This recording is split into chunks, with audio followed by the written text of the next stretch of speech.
Hello and welcome to CineTube Hindi. आज के इस वीडियो में मैं आप लोगों के लिए एक्सप्लेन करूंगा टॉम क्रूज की new film top gun Maverick. लेकिन आप लोगों को बता दूं कि ये फिल्म अभी तक इंडिया में रिलीज़ नहीं हुई है। ये इंडिया में थिएटर में आएगी 27 मई को। और अगर आप लोग इस फिल्म को थिएटर में इंजॉय करना चाहते हैं तो अभी इसी वक्त इस वीडियो को यहीं पर छोड़ दें।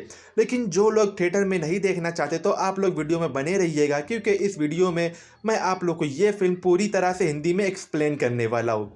तो बिना किसी देरी के चलिए शुरू करते हैं आज का ये वीडियो और देखते हैं टॉप गन मैवरिक की कहानी। लेकिन उससे पहले अगर आप लोग हमारे चैनल पर न्यू हो तो प्लीज़ चैनल को सब्सक्राइब कर दीजिए। So let's start the video और देखते हैं मैवरिक की कहानी। फिल्म शुरू होती है और हमें कैप्टन पीट मैवरिक को दिखाया जाता है, जो काफ़ी ज़्यादा एक्सपीरियंस पायलट होते हैं। इनके पास तकरीबन 30 साल से ज़्यादा का एक्सपीरियंस होता है नेवी एयरफोर्स में। और ये काफ़ी ज़्यादा मशहूर होते हैं एयरफोर्स में, क्योंकि इन्होंने बहुत ही बड़े बड़े मिशन भी कंप्लीट किए हैं। फिर इन्हें वापस से भेजा जाता है टॉप गन में, क्योंकि टॉप गन में एक बहुत ही बड़ा मिशन आया होता है। इसलिए मैवरिक को वहाँ पर भेजा जाता है कमांड के लिए और उस मिशन को सक्सेस करने के लिए। फिर हम देखते हैं कि मैवरिक टॉप गन में आते हैं और जब वो टॉप गन में आते हैं तो वो देखते हैं कि उनकी पुरानी तस्वीरें अभी भी वहीं पर लगी पड़ी है। और जो उनका कलीग हुआ करता था आइसमैन, वो अब यहाँ का सुपेरियर पायलट है। ये सब देखकर पीट मैवरिक की पुरानी यादें ताज़ा हो जाती है। खैर, इसके बाद मैवरिक जाते हैं टॉप गन के इंचार्ज के पास, जहां उन्हें उनका मिशन बताया जाता है।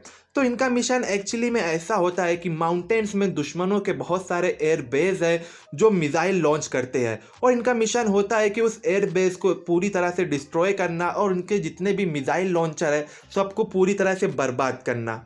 ये माउंटेन्स काफ़ी ज़्यादा फैले हुए होते हैं और ऊपर नीचे होने के कारण की वजह से दुश्मनों की जितने भी एयर बेस है वो काफ़ी ज़्यादा छुपी हुई हालत में होते हैं। यानी उन्हें तो पहले ढूंढना है बहुत ही मुश्किल से, फिर बाद में उन्हें डिस्ट्रॉय करना है। फिर मिशन बताने के बाद मैवरिक को बताया जाता है कि टॉप गन में उनके अंडर जितने भी पायलट आते हैं, यानी जितने भी अमेटोर पायलट होते हैं, उनके बारे में बताया जाता है। दोस्तों, मैं यहाँ पर आप लोगों को बता दूँ कि टॉप गन में एक पायलट होता है जिसका नाम रूस्टर होता है। और दोस्तों, ये रूस्टर कोई और नहीं बल्कि मैवरिक के दोस्त का बेटा होता है। हमने पार्ट 1 में देखा था कि कैसे मैवरिक के दोस्त गूज की जान चली जाती है प्लेन क्रैश की वजह से, तो रूस्टर उसी का बेटा होता है।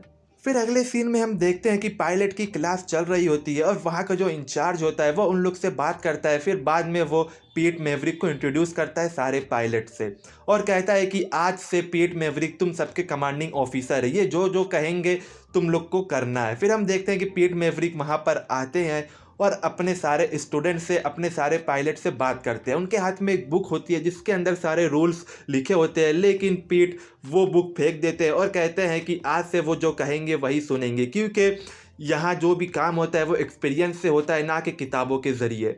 फिर इसके बाद पीट सारे पायलट को लेकर जाते हैं ट्रेनिंग करने के लिए, लेकिन फील्ड पर जाने से पहले पीट रूस्टर से बात करने की कोशिश करते हैं। लेकिन रूस्टर पीट से बात नहीं करता, क्योंकि वो अभी भी अपने फादर की मौत का जिम्मेदार पीट को ही मानता था। इसलिए वो पीट को पूरी तरह से इग्नोर करता है। लेकिन वहाँ जितने पायलट होते हैं बाकी, वो गौर से देखते हैं कि आखिर पीट मैवरिक और रूस्टर के बीच में क्या सीन है। पीट मैवरिक रूस्टर से ऐसे क्यों बात कर रहे हैं और रूस्टर क्यों उन्हें इग्नोर कर रहा है। लेकिन उन लोग को कुछ भी आइडिया नहीं होता कि रूस्टर पीट मैवरिक के दोस्त का बेटा है। खैर, इसके बाद सारे स्टूडेंट और पीट मैवरिक भी अपने अपने एयरक्राफ्ट यानी प्लेन में बैठ जाते हैं और इन लोग के बीच में एक डॉग फाइट होती है। दोस्तों, मैं आप लोगों को बता दूं कि डॉग फाइट इस तरह की ट्रेनिंग होती है कि ये लोग आपस में ही लड़ेंगे, एक दूसरे के निशाने पर आएंगे और एक दूसरे के प्लेन को क्रैश करेंगे। लेकिन ये हकीकत में एक दूसरे के प्लेन को डिस्ट्रॉय नहीं करेंगे, सिर्फ निशाने के सामने लाकर अटैक वाला बटन दबाएंगे, उसमें से कोई मिसाइल या कोई गोली नहीं निकलेगी। ये सब सिर्फ ट्रेनिंग और प्रैक्टिस के लिए होता है और सारे पायलट को उनके एमिंग के लिए होता है। यहाँ पर पीट मैवरिक सारे स्टूडेंट से कहते हैं कि तुम सब मिलकर मुझ पर हमला करो। अगर तुम लोग जीत गए तो अच्छी बात है, लेकिन अगर मैंने तुम सबका प्लेन डिस्ट्रॉय कर दिया तो तुम सबको बदले में 200 पुशअप लगाने पड़ेंगे। फिर हम देखते हैं कि स्टूडेंट और पीट मैवरिक के बीच में लड़ाई होती है प्लेन के अंदर ही, लेकिन पीट मैवरिक सारे स्टूडेंट के प्लेन को डिस्ट्रॉय कर देते हैं और जब वो जीत जाते हैं तो बदले में सारे स्टूडेंट्स को 200 पुशअप करना पड़ता है पनिशमेंट के तौर पर। फिर इसके बाद जितने भी स्टूडेंट्स होते हैं वो लोग ये बात जान जाते हैं कि पीट मैवरिक कोई साधारण पायलट नहीं है, बल्कि ये बहुत ही ज़्यादा स्किल्ड और एक्सपीरियंस है। फिर बाद में उन लोग की नज़र में पीट मैवरिक की इज्जत और भी बढ़ जाती है। खैर इसके बाद में हम देखते हैं कि बाकी के पायलट्स को ये पता चल जाता है कि रूस्टर ग्रूस का बेटा है और गूस पीट मैवरिक का दोस्त हुआ करता था, उसका कलीग हुआ करता था, और पीट मैवरिक की वजह से उसके फादर की डेथ हो गई थी। असल में पीट मैवरिक की वजह से डेथ नहीं हुई थी, बस पीट मैवरिक एक प्लेन के पायलट थे और रूस्टर के फादर गूस को पायलट थे। प्लेन क्रैश हो जाने की वजह से गूस की जान चली गई थी और ये बात बाकी के टॉप गन के पायलट्स को पता चल जाती है। खैर अगले सीन में हम देखते हैं कि मैवरिक अपने स्टूडेंट्स को मिशन के बारे में बताते हैं और कहते हैं कि कैसे माउंटेन्स में जाकर दुश्मनों के एयरबेस और मिसाइल लॉन्चर को डिस्ट्रॉय करना है और अपना मिशन कंप्लीट करके वापस अपनी जगह यानी नेवी एयरफोर्स में आना है और जश्न मनाना है। फिर इसके बाद ये लोग वापस से फील्ड में जाते हैं और अपने अपने प्लेन में अपने अपने एयरक्राफ्ट में बैठकर ये लोग वापस से ट्रेनिंग करते हैं और डॉग फाइट करते हैं। फिर अगले सीन में हम देखते हैं कि एक मर्तबा क्लास में ही ऐसे ही क्लास चल रही होती है, तभी बाकी के पायलट इसका मजाक उड़ाते हैं, यानी बाकी के पायलट रूस्टर का मजाक उड़ाते हैं क्योंकि इन्हें पता चल जाता है कि रूस्टर गूस का बेटा है। ये लोग ताना मारते हैं कि मैवरिक की वजह से उसके फादर की डेथ हो गई थी। तो रूस्टर को ये सब सुनना बिल्कुल भी अच्छा नहीं लगता।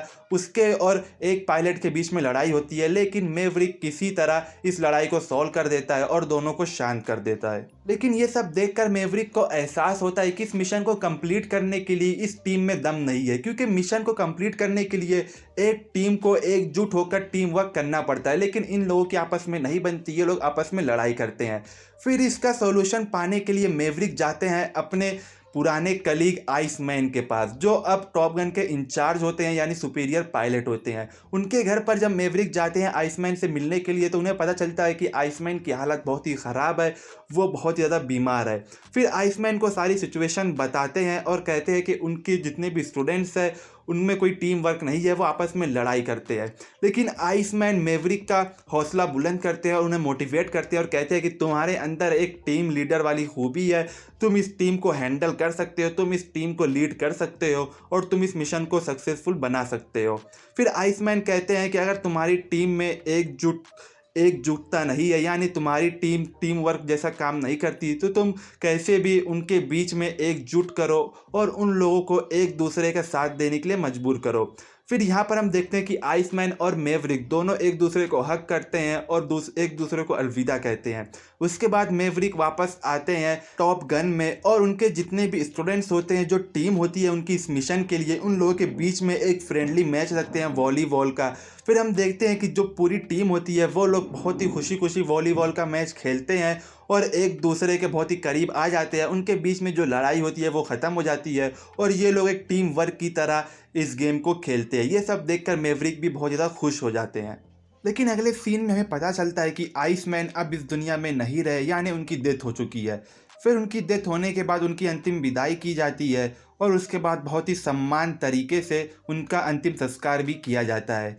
और इस सारी सिचुएशन में पीट मैवरिक बहुत ही ज़्यादा इमोशनल हो जाते हैं क्योंकि आइसमैन उनके कलीग थे और उनके बहुत ही अच्छे दोस्त भी बन चुके थे। खैर ये सब हो जाने के बाद फिर हम पहुंचते हैं क्लाइमैक्स की तरफ, जहां पर ये टॉप गन के सारे स्टूडेंट्स और पायलट्स मिलकर अपने आखिरी मिशन को कंप्लीट करने के लिए प्लानिंग बनाते हैं। फिर प्लानिंग हो जाने के बाद ये लोग मिशन पर निकल जाते हैं और इन्हें लीड करते हैं पीट मैवरिक और बाकी के उनके स्टूडेंट्स यानी जो पायलट्स होते हैं वो लोग अपने अपने प्लेन में अपने अपने एयरक्राफ्ट में बैठकर मैवरिक के पीछे पीछे आते हैं। फिर वो लोग पहुंच जाते हैं उसी जगह पर, उसी माउंटेन के ऊपर जहां पर दुश्मनों का एयरबेस होता है। फिर वो लोग धीरे धीरे करके मिसाइल के ज़रिए और रॉकेट लॉन्च के ज़रिए उन सारे दुश्मनों के एयरबेस पर वो लोग अटैक करते हैं और कई सारे मिसाइल लॉन्चर और एयरक्राफ्ट को वो लोग डिस्ट्रॉय भी कर देते हैं। लेकिन इसी बीच दुश्मनों का एक एयरक्राफ्ट मैवरिक के प्लेन के ऊपर अटैक कर देता है और मैवरिक का प्लेन क्रैश होता है, लेकिन मैवरिक किसी तरह बच जाते हैं। और जब वो बच जाते हैं तो वो एक जगह जाकर गिर जाते हैं और जब उठकर देखते हैं तो उनके सामने दुश्मनों का एक हेलीकॉप्टर आता है मैवरिक को मारने के लिए। वो हेलीकॉप्टर जैसे ही गोली चलाने वाला होता है मैवरिक के ऊपर, तभी हम देखते हैं कि पीछे से रूस्टर अपने प्लेन में आते हैं और उस हेलीकॉप्टर को डिस्ट्रॉय करते हैं, बर्बाद कर देते हैं। लेकिन जैसे ही रूस्टर उस हेलीकॉप्टर को बर्बाद करते हैं और अपने प्लेन को हवा में लेकर जाते हैं थोड़ा ऊपर, तभी दुश्मन का एक एयरक्राफ्ट रूस्टर के प्लेन को डिस्ट्रॉय कर देता है और रूस्टर का प्लेन क्रैश होने ही वाला होता है, लेकिन रूस्टर पैराशूट के ज़रिए अपने प्लेन में से निकल जाते हैं। और ये सब जब मैवरिक देखते हैं तो उन्हें बहुत ज़्यादा गुस्सा आता है और वो रूस्टर को बचाने के लिए भागते हैं। रूस्टर को बचाने के लिए जब मैवरिक रूस्टर के पास जाते हैं तो उन्हें देखते हैं कि रूस्टर की हालत अच्छी है, यानी उन्हें कोई चोट नहीं आई है। फिर इसके बाद हम देखते हैं कि रूस्टर और मैवरिक दोनों वहाँ से साथ में जाते हैं। दोनों अपने एक एयरबेस पर जाते हैं, वहाँ पर एक प्लेन होता है और उस प्लेन में बैठ जाते हैं। पायलट मैवरिक होते हैं और को पायलट रूस्टर होते हैं। इस सीन में हमें पिछले पार्ट का सीन दिखाया जाता है, यानी जैसे मैवरिक पायलट होते हैं और उनका दोस्त गूज को पायलट होता है, बिल्कुल इसी तरह इस सीन में भी हमें दिखाया गया है कि मैवरिक पायलट होते हैं और गूज का बेटा रूस्टर को पायलट होता है। फिर वो लोग इस प्लेन के ज़रिए जितने भी दुश्मनों के एयरबेस और एयरक्राफ्ट या मिसाइल लॉन्चर होते हैं उसको पूरी तरह से ये लोग डिस्ट्रॉय कर देते हैं और बर्बाद कर देते हैं। और यहाँ पर हम देखते हैं कि ये दोनों मिलकर अपने इस मिशन को पूरी तरह से कंप्लीट करते हैं, यानी माउंटेन में जितने भी दुश्मनों के एयरबेस होते हैं ये लोग उसे पूरी तरह से डिस्ट्रॉय करते हैं। फिर अपना मिशन कंप्लीट करके ये लोग वापस से नेवी के एयरफोर्स में आ जाते हैं, जहाँ पर इन लोगों का बहुत ही अच्छे तरीके से स्वागत किया जाता है। और वहाँ पर टॉप गन में जितने भी लोग होते हैं, जितने भी क्रू मेंबर और पायलट्स होते हैं, वो लोग जश्न मनाते हैं अपने मिशन के सक्सेसफुल होने का। और दोस्तों यहाँ पर ये फिल्म ख़त्म हो जाती है और इस फिल्म की हैप्पी एंडिंग हो जाती है। तो दोस्तों ये थी पूरी फिल्म की कहानी। आप लोगों को इस फिल्म की कहानी कैसी लगी प्लीज़ कमेंट में ज़रूर बताना। और आप लोग को ये वीडियो पसंद आया हो तो प्लीज़ वीडियो को लाइक कर देना और चैनल को भी सब्सक्राइब कर देना। मिलता हूँ आप लोगों से नेक्स्ट वीडियो में, तब तक के लिए जय हिंद, अलविदा।